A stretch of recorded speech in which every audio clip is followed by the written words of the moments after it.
মনে হইতাছি স্কুলে আইসা পড়ছি। তা মাস্টার মশাই কই? একটু খারাও, এখনই আইব। হয়তো ওরা আইসা পড়ছে।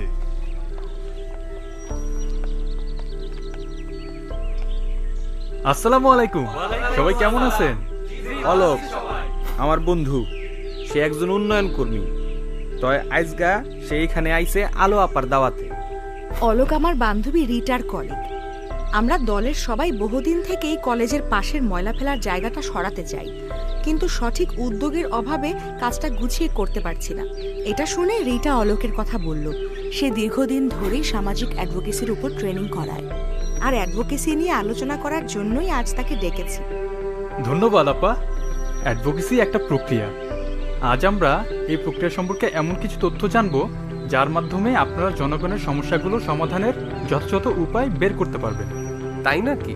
ঠিক তাই। আর সেজন্য অ্যাডভোকেসির ধাপগুলো সম্পর্কে জানতে হবে। জি বলুন। যে কেউ কি অ্যাডভোকেসি করতে পারবে?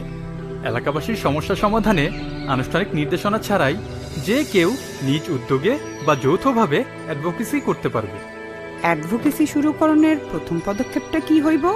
সেটাই বলছিলাম। সমস্যা চিহ্নিতকরণ থেকে শুরু করে সমাধান পর্যন্ত একটা চক্রীয় প্রক্রিয়ায় অ্যাডভোকেসি হয়ে থাকে, যার 6টা ধাপ আছে। প্রথম ধাপ সমস্যা শনাক্তকরণ ও বিশ্লেষণ। এই ধাপে জানতে হবে সমস্যাগুলো কি কি এবং কোন সমস্যা সবার আগে সমাধান করা দরকার।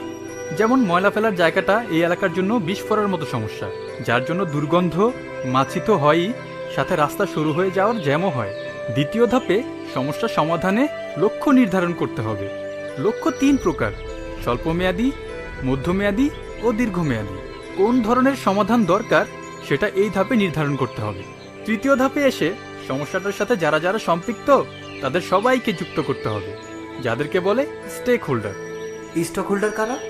যে সমস্যাটা নিয়ে কাজ করা হইতাছে তার সাথে সম্পর্কিত ব্যক্তি বা প্রতিষ্ঠান সবাই হইল স্টেক হোল্ডার।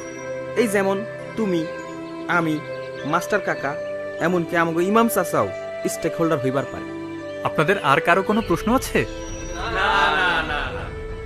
আচ্ছা, তাইলে পরের ধাপে যাও। এই ধাপে প্রস্তাবিত সমাধানগুলি কার্যকর করতে একটি কৌশল গ্রহণ করতে হয়। কৌশল? কৌশলের মাধ্যমে স্টেক হোল্ডার, এলাকার সম্মানিত ব্যক্তিবর্গ ও বিভিন্ন সংস্থা নিয়ে একটি জোট গঠন করা হয়, যাতে সিদ্ধান্ত গ্রহণকারীদেরকে প্রভাবিত করা যায়। এছাড়া সিদ্ধান্ত গ্রহণকারীদের সাথে যোগাযোগের চ্যালেঞ্জগুলোও বের করা হয়। পঞ্চম ধাপে সকলের সাথে যোগাযোগ করার জন্য একটি মেসেজ বা বার্তা তৈরি করতে হবে। ক্যাম্পেইনের মতো এই মেসেজ লেখারও কি কোনো নিয়ম আছে? নিয়ম তো কিছু আছেই, সেটা নিয়ে না হয় আরেকদিন কথা বলা যাবে। তবে মনে রাখতে হবে মেসেজটি যেন সংক্ষিপ্ত ও ইতিবাচক হয়। কাজ শুরু করলেই হবে না, সেটা কী রকম আগাচ্ছে সেটাও জানতে হবে। এমনকি সমস্যাটা সমাধান হলে জনগণ উপকার পাচ্ছে কিনা সেসব খোঁজখবরও রাখতে হবে। আর এসব মূল্যায়ন ও যাচাইয়ের মধ্য দিয়েই অ্যাডভোকেসি চক্র শেষ হবে। অ্যাডভোকেসি করলে দলের কি লাভ? অ্যাডভোকেসি করলে জনগণ জানবে আপনারা তাদের জন্য কাজ করছেন, তখন তাদের সাথে দলের সম্পর্কটা আরো জোরদার হবে। আজকা অনেক কিছুই শিখলাম। শোনো, সময় পাইলেই তুমি অফিসে চলে আইবা। আপনারাও একদিন আমার অফিসে আসেন। রিটা আপার সাথে কথা বললে আরো অনেক বিষয় পরিষ্কার হয়ে যাবে। শীঘ্রই যাব। সবাই আলোকে তালি দিয়া ধন্যবাদ জানাও। অ্যাডভোকেসি প্রক্রিয়ার প্রয়োজন হয় 6টি ধাপের সমন্বয়।